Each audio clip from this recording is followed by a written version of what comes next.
everybody. Good morning. There's a few that couldn't make it this morning. Actually, Brother Jesse called me last night. He had a motorcycle accident. And praise the Lord that he ended up breaking a rib, he told me, and he's pretty banged up. So he's probably going to be pretty sore. He's asked for prayer. So we would lift them up in prayer.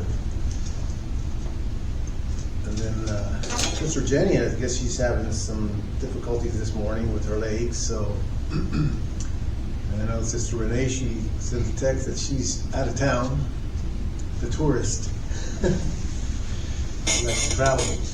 But all in all, we lift up all those that are out here today. Before we get started, let's pray for them. Let's pray for Jesse and Jenny right now. Mark. Brother Mark. What's that? Mark. Yeah, Mark. He's Trouble breathing. he's having some stomach issues. Talking to him last night as well.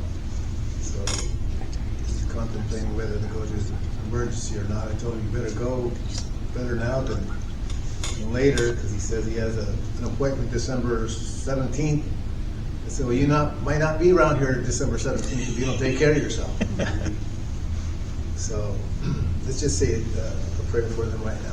Yes.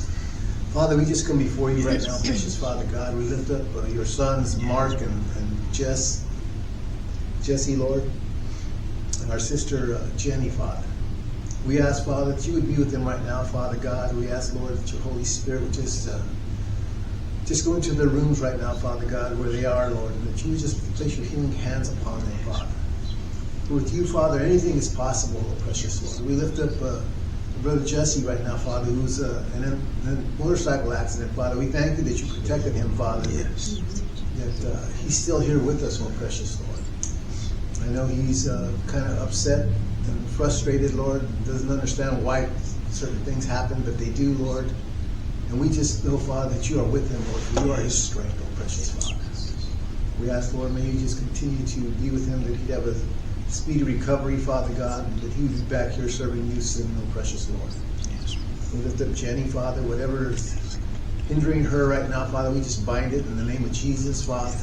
We pray the blood of your Lamb upon your daughter right now, Father God, that you would just heal her body, oh precious Lord. We ask, Father God, for you are a God of miracles, Lord, and with you anything is possible. And we also lift up Mark to you, Father, that you would just touch his stomach, oh precious Father. I pray, Father, whatever is hindering him, Father, we just cast it out right now in the name of Jesus, Lord. We pray the blood of your Lamb upon him as well, Father, and we just ask, Lord, that you just be with those people, Father, your sons and daughters, Father, that you just be with them, Father, and that you just protect them. Yes. And continue to heal their bodies, oh precious Lord. We pray and ask these things in Jesus' name. Amen. Amen. Amen. Well, welcome everybody. I thought I was going to move on from last week's sermon, but the Holy Spirit says, no, hit your break there, buddy. I still have a few things I want to talk about before we move on. Just to give a recap, for those that weren't here last week, we started a series on spiritual gifts. Amen. And I'm finding out that when it comes to spiritual gifts, a lot of Christians are afraid of them. A lot of them really don't want to deal with them. And the Holy Spirit is showing me that to be used by spiritual gifts, it takes work. It takes a lot of work. What I mean by work, are you willing to die to yourself? Are you willing to die to yourself and spend time with the Lord? It may cost you something. It may cost you having lunch with your friends, going down with your loved ones to weekend plans. It's going to cost you everything if you want to be used in spiritual gifts. See, because there's a lot of Christians today, like the Holy Spirit said last week, that they think just because they pray and they go to church every Sunday and they read their word, they're good. No, you're selling yourself short. The Lord gives you spiritual gifts. Amen. And last week, the Lord gave the word about the most controversial gift of all is speaking in tongues. A lot of people believe that speaking in tongues was only for the time when Jesus walked here on earth, and once he left, he apparently took the gift with him. I don't read that in my word. Amen. I don't see any scripture that says that. You know, as a matter of fact, the Holy Spirit said, you know what? You left out some scriptures last week. Well, I want you to use them this week. Because I think they're crucial that you understand about the gift of tongues. Where did it come from? It's not something that man made up. You know, it's a gift that comes from God. You know, and Amen. I want us to turn to Acts chapter 2, verses 1 through 4.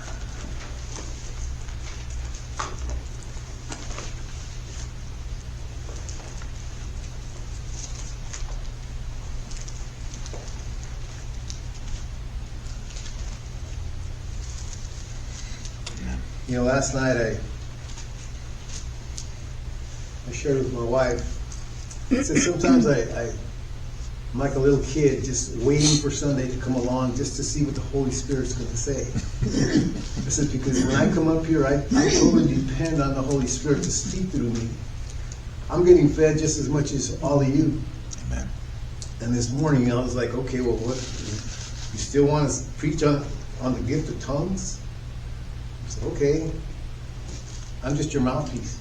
Amen. So, Acts chapter 2, verses 1 through 4. It says, when the day of Pentecost had fully come, they were all with one accord in one place. When it says they were all in one accord in one place, we're talking about the disciples of Jesus. They were all in one place, in one room. They were all together. And suddenly there came a sound from heaven as of a rushing mighty wind, and it filled the whole house where they were sitting. Then there appeared to them divided tongues of fire, and one upon each of them. And they were all filled with the Holy Spirit and began to speak with other tongues, and as the Spirit gave them utterance. I like where it says in verse 3, then there appeared to them divided tongues as of fire, and one sat upon each of them.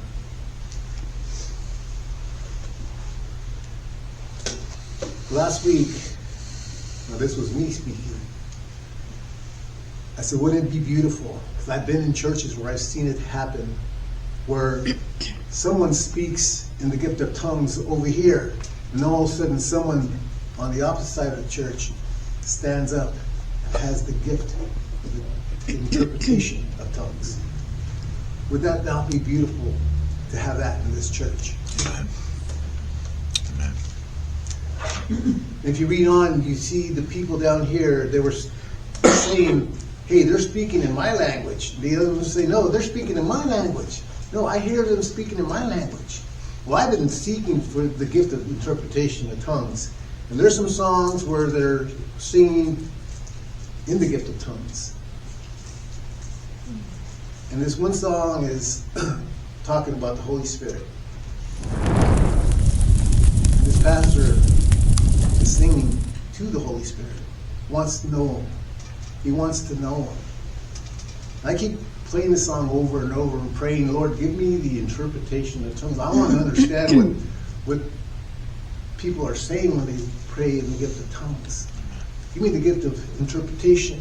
If no one wants to pray for that gift, Lord, I'm praying for it right now. Give it to me. The next thing you know, I hear them say, the Lord, he's giving it to me little by little. I hear a section of the song where I said, okay, I know he's praying to the Holy Spirit. Then he says this, dale besos. If anybody knows how to speak Spanish, dale besos means give them kisses. I was like, Lord, whoa, it's like a light bulb. And I thought about the disciples and the people, they're saying, hey, he's speaking in my language. No, he's speaking in my language. My wife hears a song, she says, hey, is he singing in African or what's he doing? Because he is from Africa. And I said, I'm trying to figure that out. I said, and it gives like the interpretations of the words in the bottom of the song. It just says, speaking in the Spirit. So, one thing I know about the Lord, when you diligently seek Him and seek a gift from Him, He will give it to you. Maybe not right away. Sometimes He does. Sometimes He doesn't. And another thing that catches me right here is where it says, tongues as of fire. I believe it's in the book of Luke where it talks about being baptized in the Holy Spirit and fire. It's the only book you're going to find that it says that. And fire. What does it mean to be baptized by fire? Have you ever ran into somebody who recently just gave their life to the Lord? Yes. They are on fire. They are they'll do anything for Him. It gives me flashbacks and I feel almost convicted by the Holy Spirit saying, you were once like that. Don't you remember you were lifting rocks up looking for Jesus? You wanted to be everywhere where He was. During the week you were seeking Him. You were calling up churches. Hey, you have any events going on this day, today? Amen. Monday through Friday you could hardly wait for Sunday to come. And then when you being using your gift, what were you doing? You and your pastor were looking for people who needs prayer today. Amen. Calling up and going and visiting people at their houses all week long. That's why I say I feel almost convicted. And right, Lord, you know, I want to be that way once again. I'm seeking you again. Amen. You need to baptize me with fire once more. Then do it. Ask for a double portion. Amen. Yes. Amen. Yes. Ask for a double portion. Last week I shared the Holy Spirit says it's time for you to fast. And I don't normally share that with anybody because it's between you and the Lord when you fast. But the Holy Spirit had me share that for a reason. I spent all week with the Lord. I was getting on fire again. And what was happening? Miracles started taking place. Things that the Holy Spirit had me praying for, they came to pass. Amen. I was just like, wow, Lord. Wow. Yes. Lately, it seems like everything that I've been praying, that I pray for, it happens. Hallelujah. All glory to God. Nothing I'm doing, it's He's doing it. Amen. I believe why? Because you know what? The Lord says, you get close to me, I'll get close to you. Yes. I gave the illustration to my kids. You know, you take one step towards God, He takes two. You take two, He'll take three. That's how much He wants to be close to you. Amen. I don't know what happened there. Thank you, Jesus. Glory to God.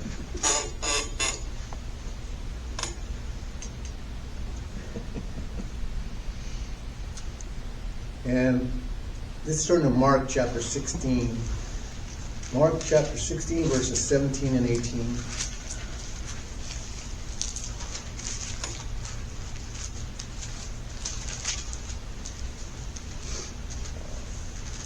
And these signs will follow those who believe. In my name they will cast out demons. Yes. They will speak with new tongues. They will take up serpents. And if they drink anything deadly, it will by no means hurt them. They will lay hands on the sick, and they will recover.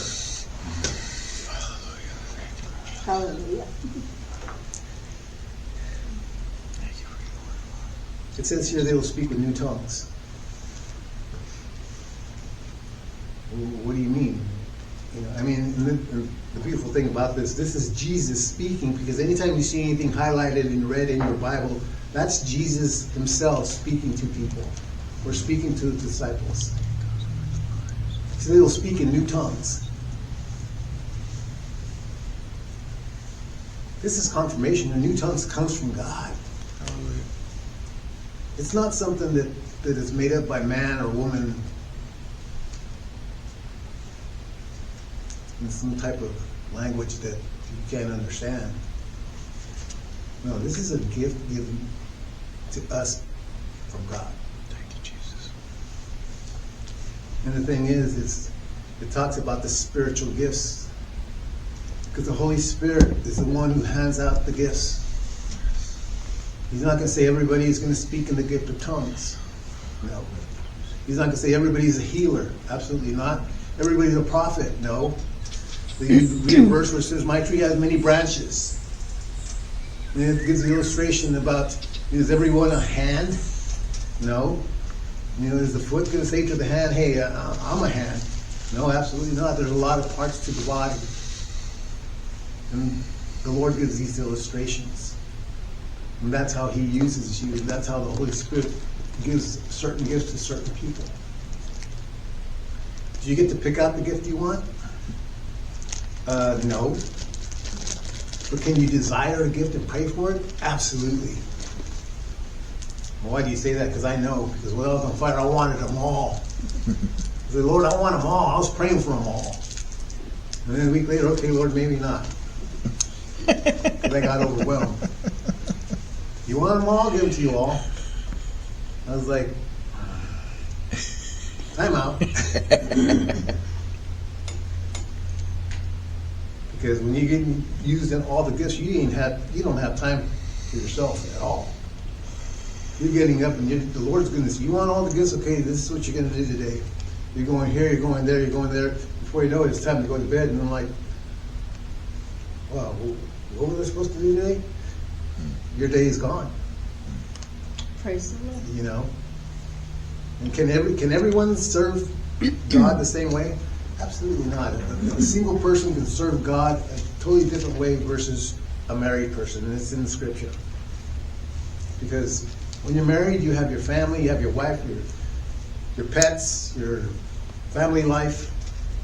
You got to make time for them. Even though you still try to make time with the Lord, you have to take care of your family. Versus one who's single can devote his whole life to the Lord. Yes. And spend all day with him. Because why? That's all he has. He has the Lord. And he's devoted his life to him. Hallelujah. Hallelujah. The Holy Spirit wants me to say, do not be afraid of the spiritual gifts. They're given to you for a reason.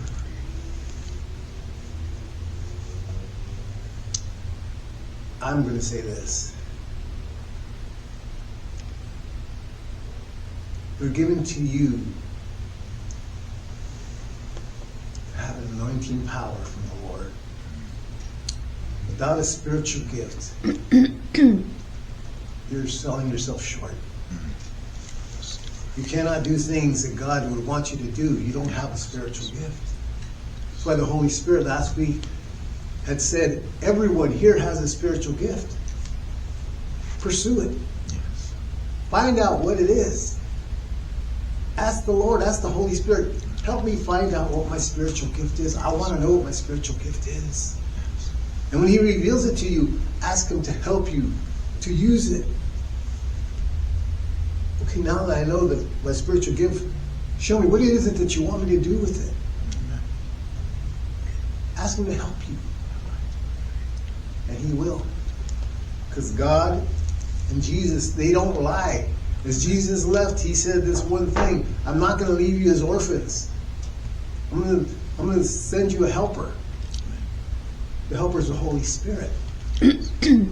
Like I said before, I'm constantly like a little kid tugging at their mom's arm or the dad's arm. Mom, dad. Well, that's what I am with the Holy Spirit. Holy Spirit, I don't understand. Can you please reveal this to me? Help me. And I don't stop until He shows me the answer. Yes. And He will deliver it to you. Hallelujah. That's God's promise. Amen. He gave it to you for a reason, to help you. Hallelujah. Hallelujah.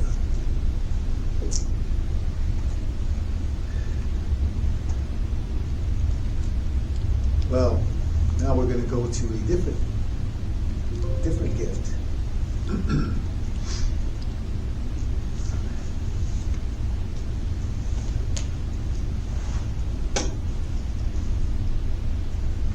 Okay.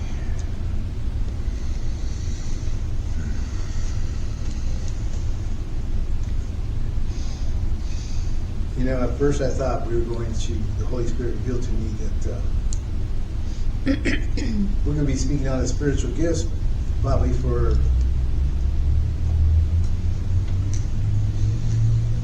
10 weeks. And I thought, well,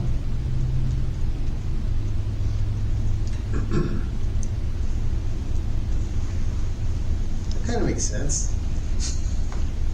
Because it's been told that anytime you want somebody to remember something, repeat it 10 times. And that's the 10th time, oh yeah, I know what it is. I know what it is. It sticks to your mind. So it makes sense. You want to preach on the spiritual gifts for the next 10 weeks? Hopefully by the 10th week, everyone will say, I have the spiritual gifts. Because I was told so. Amen. By the Holy Spirit. 10 weeks. But last night as I was working on this sermon, he says, well, you might even preach on the spiritual gifts maybe in the next 11 weeks. I'm like, I could see why. Because the more I did research on certain gifts, the more I was just, wow, Lord, I could spend a couple months just preaching on this one gift right here. Amen. But He's going to try to condense it in 10 or 11 weeks. I'm like, well, all glory to you, Lord. Hallelujah. It's gonna take you to do that, because if it was up to me, like I said, I'd be on a couple of months on just one gift. But I'm gonna read something to you right here.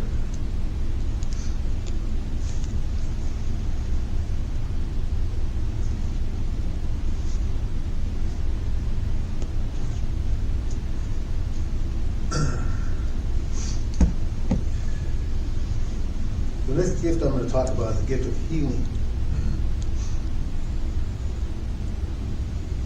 Now, the gift of healing.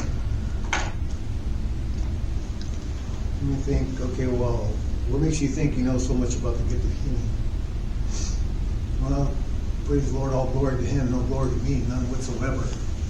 Because the Lord was gracious enough to give me that gift. And there's no one that can tell me that God is not real. He's used me in this gift.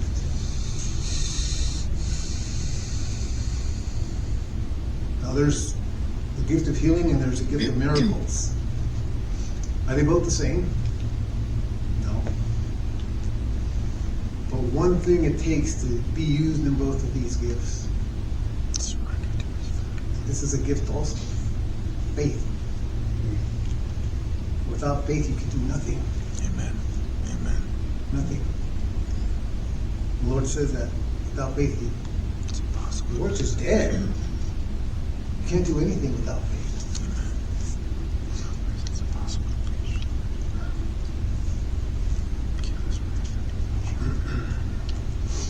But see, today, the world that we're living in right now is in pretty sad shape.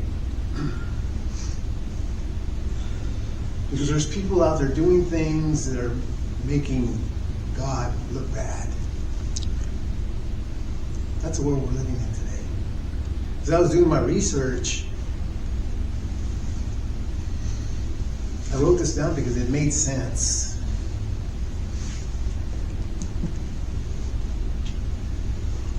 Faith and healing, they go side by side. If you put these two words together, you get faith healing or faith healer. I don't know if you ever heard of someone, oh, he's a faith healer. Wow. We're living in a time when you hear the word faith healer, it ranks down with bank robber, con artist, or a phony. This is hardly more, this is a more vilified figure in the religious world. There's hardly a more vilified figure in the religious world than that of a faith healer. What do you mean faith healer?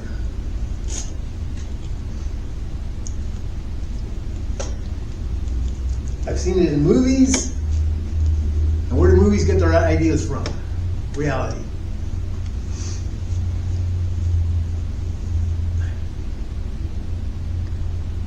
I remember as a kid seeing a movie with my brother. My brother used to go to the theater. I can't even remember the name of the movie. The only thing that stuck out to us is they had this crusade coming to each town, and they were just phonies. And they called themselves a faith healer. And they had a big collection box getting everybody's money. And they had imposters in the crowd that they would call out. And they'd come up and, oh, praise the Lord, I'm healed. And people were, oh, wow, you know.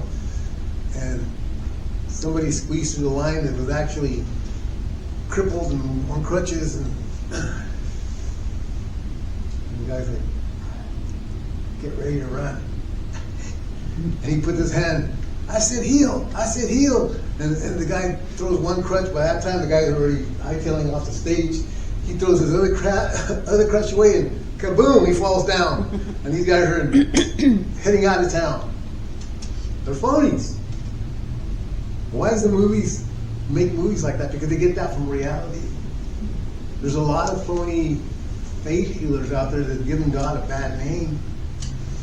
You know, I'm just going to use his name.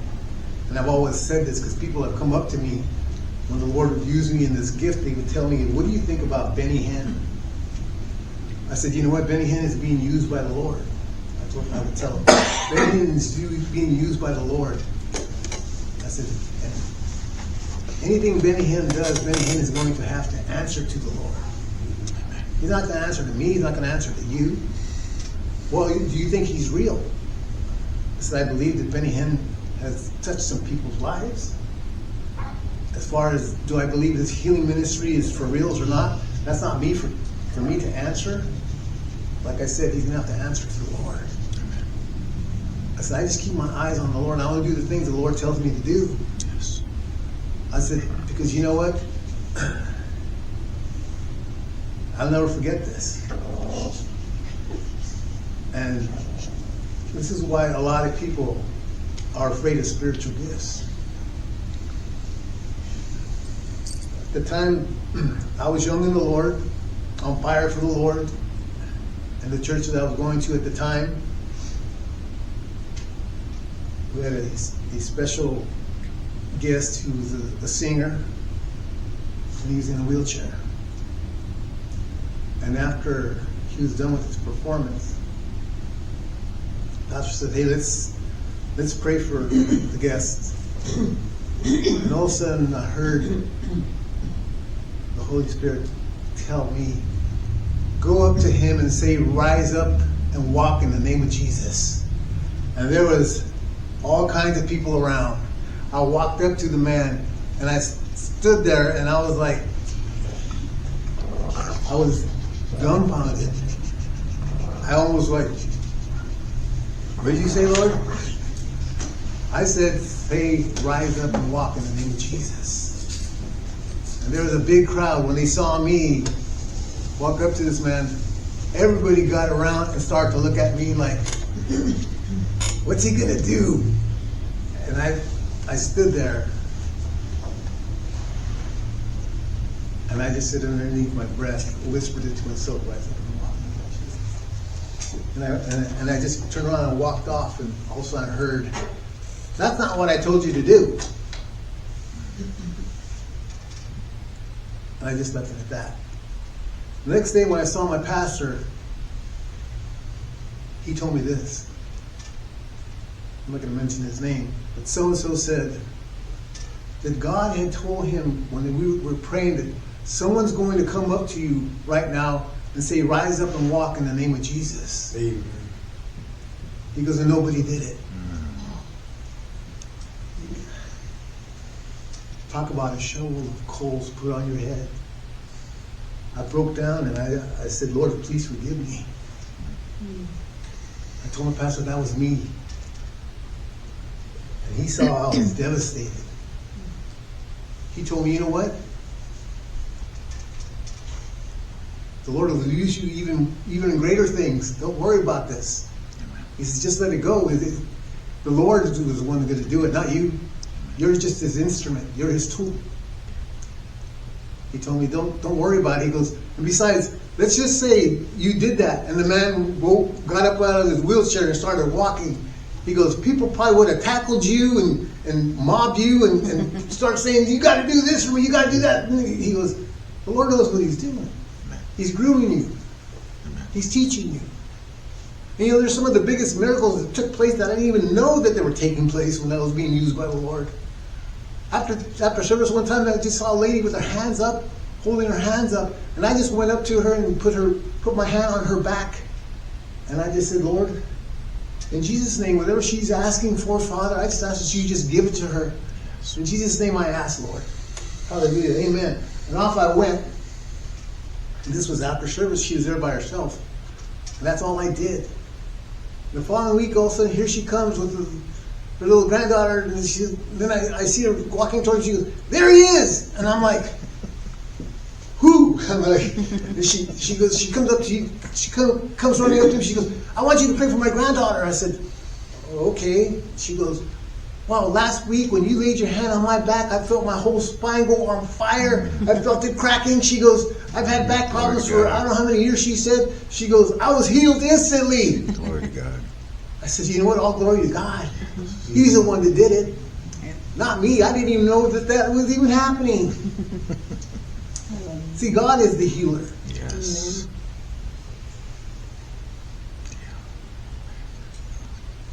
And you know, the more I did research about healing, I was just like,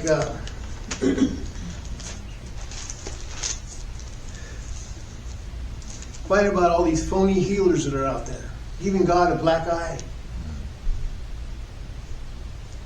You know, like I said, they're going to have to answer to the Lord. How do I know that? You're looking at a person who died for a second time, had a second open heart surgery, and this time the Lord took me to hell, and I saw with my eyes big names that were serving the Lord, that were down in hell. So absolutely they're going to have to answer to the Lord. Yes. All of us are going to stand before the Lord and have to account for the things that we've done here on earth. Whether in heaven or in hell, you're going to answer to the Lord.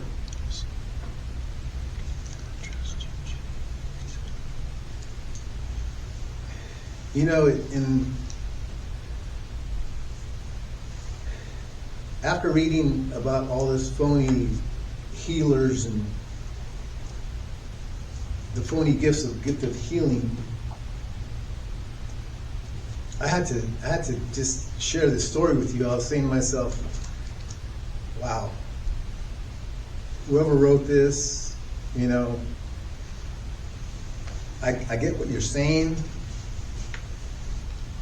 yet it has a little twist to it, which I'll clarify at the end.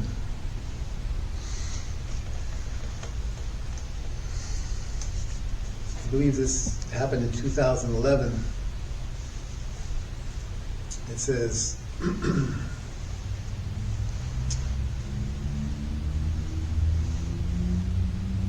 this story released just this past Tuesday, November 1st. Dale and Shannon Hickman, members of the Followers of Christ Church in Oregon City, Oregon, where they were sentenced to 75 months in prison with 3 years of probation. For the crime, they refused to seek medical assistance for their son, who was born 2 months premature and weighing less than 4 pounds. He died 9 hours after being born.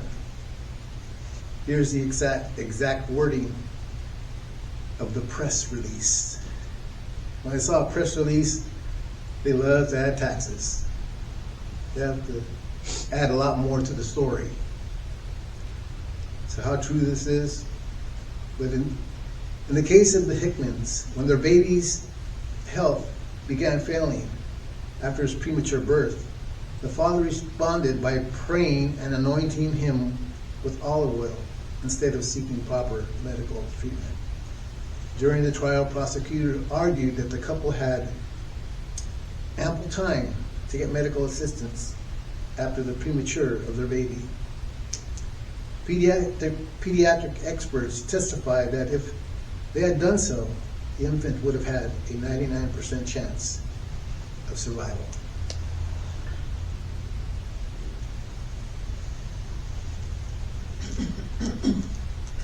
That's the press's story.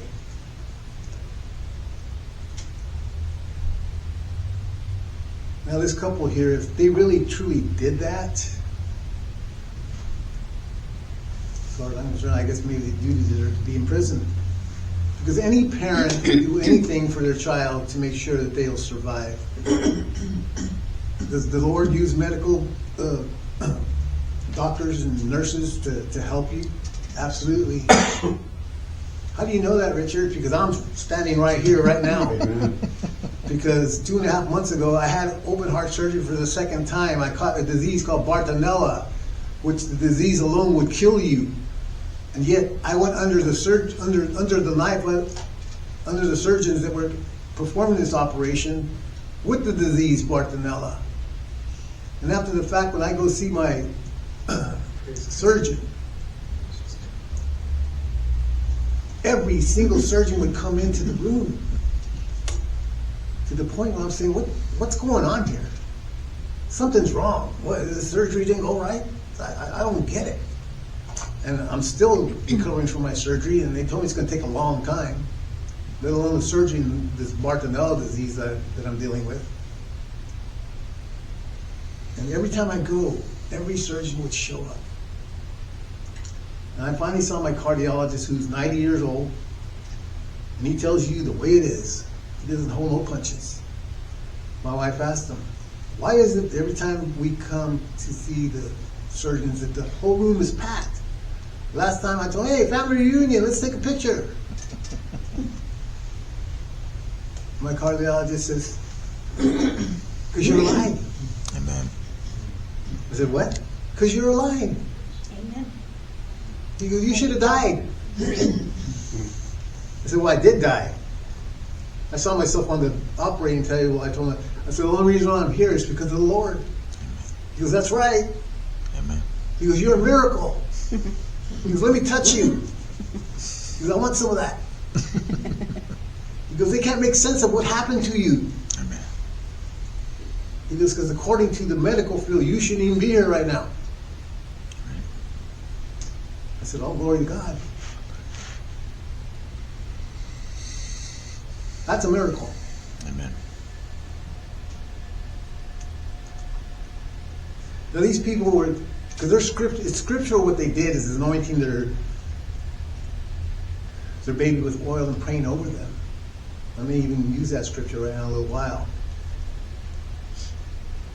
The only thing is they hear the Lord himself say to do that. Yes. I believe they probably didn't hear the Lord to tell them to do that. If anything, I know the Lord would have said, I provided doctors that will help your baby. In the meantime, anoint them with oil and pray over them and let the doctors do what they need to do. Yes. I believe that's what God probably should have told them. But they did this on their own, saying, well, I have the faith to believe that all I got to do is just do it. I don't need no doctors. I can understand that feeling too, because I'm sick of doctors. You know, I'm sick of being I call them an experimental rat. All they want to do is poke you and test you, and no thank you. But this little baby is innocent. You know, here I go again with Matthew 6:33. Seek ye first the kingdom of God and his righteousness, and all these things shall be added unto you. Amen. Seek ye first the kingdom of God. Lord, my baby's been born premature, Father. I know your word says that you are a God of miracles and you can do anything. Anything. And I'm lifting up my son and my daughter to you right now. That you would save them. Yes. That you'd heal them.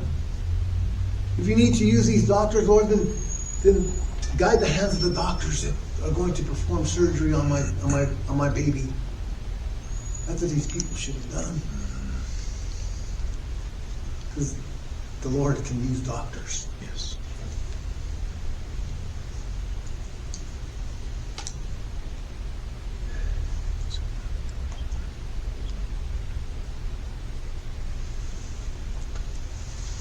See, the gift of healing.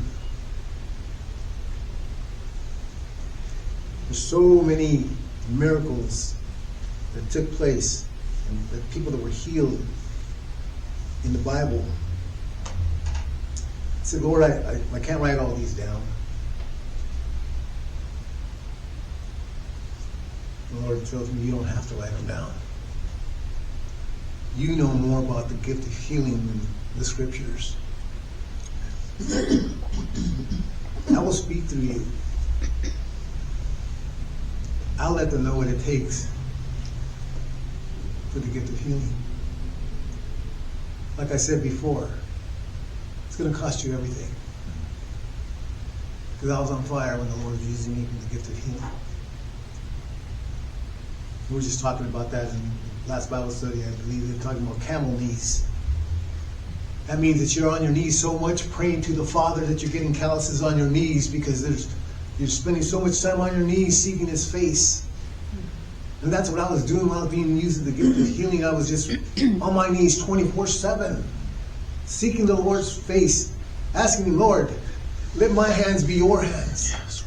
Lord, as I go anoint oil upon this person's head, your word says that if I anoint oil on their head, that they shall recover and they shall be healed. That's the difference right there between miracle and the gift of healing. A miracle is a miracle. It's another gift where it happens instantly. A gift of miracles is when the doctors can't do anything, well, step aside because God can. Hallelujah. And God will use someone who has the gift of miracles and pray over that person. And when that person rises up and is healed, the doctors are right there scratching their head like, well, wait a minute. This is an impossibility. How did this happen? And they're having a meeting in their little room right there saying, we can't make sense of how this happened. That's a miracle right there. Amen. That's the difference between the gift of healing and the gift of miracles. And that's the beautiful thing about it. It's a gift. You know, when you encounter someone who has a gift of miracles, they don't have a big head. The Lord usually picks someone who's very humble to have that gift. And when the Lord moves through that person takes no credit. Matter of fact, you shouldn't take any credit for any gift that the Lord gives you. Hallelujah. Because it's a gift that He's given you. It comes from Him. It's like I tell everybody, hey, you know what? The illustration I can give you, because people would come up to me all the time saying, hey, pray over me. Pray over me. You know, I said, you know what? I'm going to tell you something right now. I'll pray over you, but don't expect anything to happen. I said, because I'll give you an illustration. I'm like a water faucet. What do you mean? I said, yeah, when the Lord wants to use me in the gift, He'll turn me on. And then when He's done, He turns it off. I said, because there's been times where I go and there's people who are sick, but the Lord doesn't tell me to go pray for them. So my gift only comes from God. When He says move, I move. Hallelujah. When He says no, I pay attention. Because I found out not everybody that you're going to pray for, even though you have the gift or not, they're not going to get healed. Only unless the Lord tells you to. Yes. When He says move, move. Because He's turning you on.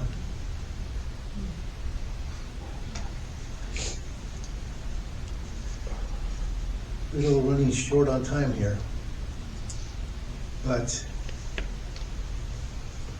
anointing with oil, you can write this verse down. Is James chapter 5, verses 14 to 16, which talks about call the elders of the church, and they have them anoint the person with oil, and they will recover and they shall be healed. But I'm going to end it up with this. Let's go to Acts chapter 3.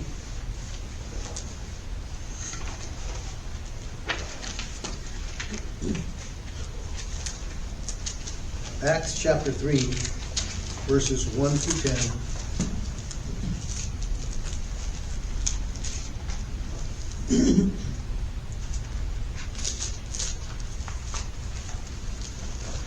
And I would have to say Acts is probably my favorite chapter in the Bible. And this is probably my favorite verse in the Bible, because I wanted to be used just like Jesus when I was on fire. And I'll never forget when I was in the shower and He just spoke this to me. Just say in the name of Jesus. I said, that's it? That's it, Lord? I'm shampooing my hair and I stopped. I go, that's it? In the name of Jesus? I was like, wow. And then, just like the disciples in the book of Acts, after they got baptized with the Holy Spirit and fire, what did they do? They became imitators of Jesus Himself. They went place to place, healing people, touching people, getting people who were paralyzed and causing them to rise up and walk. They became just like Jesus. In chapter 3 we have right here. Now Peter and John went up together to the temple at the hour of prayer, the 9th hour. And a certain man lame from his mother's womb was carried, whom they laid daily at the gate to ask for alms from those who entered the temple. Who, seeing Peter and John about to go into the temple, asked them for alms. And fixing his eyes on him with John, Peter, and fixing his eyes on him with John, Peter said, look at us. I just love it when he said, look at us. In other words, give me your attention. Look at me. Don't be looking around. No. Look at us. Look at me. This is where the anointing of God's power comes in. When He has His full attention. I mean, I memorized this verse, but I'll read it. But I love what He tells this lame man. He's asking him for money. Give me some silver. Give me some gold. Give me whatever you have. Peter said, look at us. So he gave them his attention, expecting to receive something from them. Then Peter said, silver and gold I do not have. But what I do have, I give you. In the name of Jesus Christ of Nazareth, rise up and walk. And he took him by the right hand, lifted him up, and immediately his feet and ankle bones received strength. So he leaped up, stood, and walked, and entered the temple with them, walking, leaping, and praising God. And all the people saw him walking and praising God. And they knew that it was he who sat begging alms at the beautiful gate of the temple, and they were filled with wonder and amazement at what had happened to him.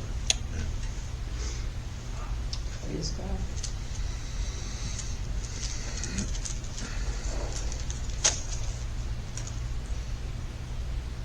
Would you call this a gift of healing or a gift of miracles? I believe there's a little bit of both taking place right here. God can use you however He wants to use you. He's just looking for someone willing. Someone willing to serve Him. Someone who's willing to spend time with Him. Someone who's willing to sacrifice a few hours a day to Him. Someone who's willing to sacrifice the whole day and spend time with Him, seeking His face and praying and asking, Lord, what is it that you want me to do for you today? If you ask Him that, I'm going to tell you something right now. He will show you what He wants you to do for Him today. He will bring that situation for you to do for Him today. Just like my wife and I showed my brother JT, that on Friday we were on the way home. And I stopped off just to drop off a quick sign that's been in my shop for months to a customer of mine. And what happened? An hour and a half later, after the Lord using us to speak with the gentleman that owned that store, and he's very young, 21 years old, and he happens to be Sikh. I said, you're not the first Sikh that I've encountered. But this, I will tell you, seek ye first the kingdom of God and His righteousness, and all these things shall be added unto you. And he was very open to wanting to know about Jesus. Wanting to know, when I told him I went to hell after I died the second surgery, that the Lord took me to hell and brought me back to share with people, to warn them about hell. He was like a sponge. The Lord used me and my wife to witness to him, to plant seeds. We didn't plant seeds, but we planted trees inside his heart.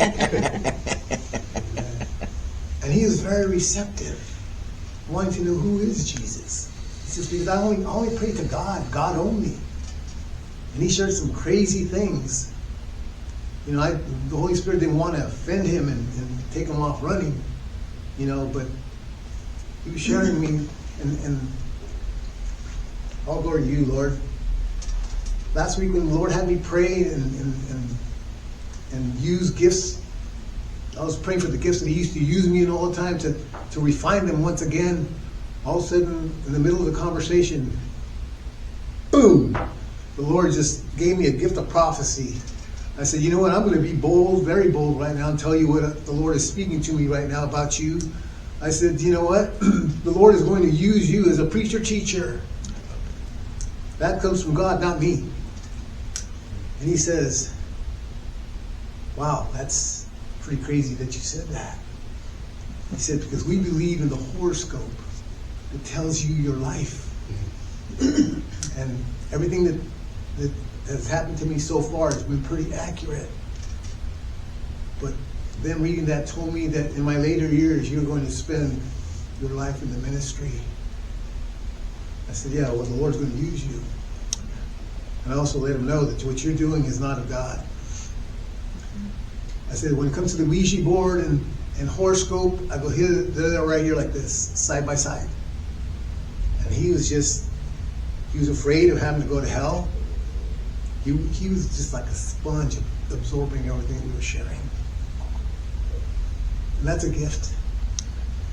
The Lord let me use the gift of prophecy once again, and I almost wanted to cry. I said, Lord, I haven't got this feeling from you in such a long time. I knew it was him in the middle of a person who doesn't even know who you are, Lord. Yes. That's what happens when you seek the Lord's face. Yes. That's what happens when you spend time with him. And you call out to him, asking him for the spiritual gifts. Last week when I was fasting and praying, and I said, Lord, I know you used to use me in the gift of prophecy, Father. It's been a while since you've done that. I'm praying for that. Let it come back. Here it was, not even a week later. Boom, there it is. How's that? I said, thank you, Jesus. Ask and you shall receive. You don't ask, you're not going to receive. All glory to God. Hallelujah. Hallelujah.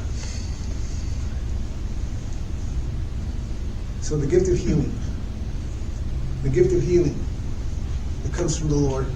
Just like every spiritual gift comes from the Lord. And to be used by the gift of healing, it may cost you everything. Just like the Lord's disciples. It cost them everything to be just like Jesus. The Holy Spirit would say, don't be afraid. God is a gentle God. Yes. He says he will not give you anything you cannot handle. And he is with you. He will never leave you nor forsake you. Yes. Hallelujah. Yes. Let us pray. Hallelujah. Hallelujah. Father, we just thank you so much, Lord, for your word this morning, oh precious Father God. Hallelujah. Hallelujah. Father, we just come before you right now, oh precious Lord. We ask once again, Father, to reveal our spiritual gifts, Lord, those that you've given us, Father. We may bow down and humble ourselves and ask you, Father, to reveal the gift that you've given us, oh precious Lord. But we desire spiritual gifts that we don't even have, Father. That we would serve you as you would want us to serve you, Father. And right now, Holy Spirit, once again, I just pray that you walk to and fro through each aisle and that you would just touch those here this morning that need a spiritual touch, Father. That you would touch those that need a touch of healing, Father. That you would heal those that come seeking your face, oh precious Father God. Right now, Father, I just pray the blood of Jesus upon each and every individual that's here right now, Lord. That you would be with them throughout this day. That you would speak to their hearts. And that your word would come to life. That your word would come to life and they may see it, oh precious Father God. We just thank you, Lord. We just give you honor and glory. And we pray and ask these things in Jesus' mighty name. Amen. Amen. Amen. Yes.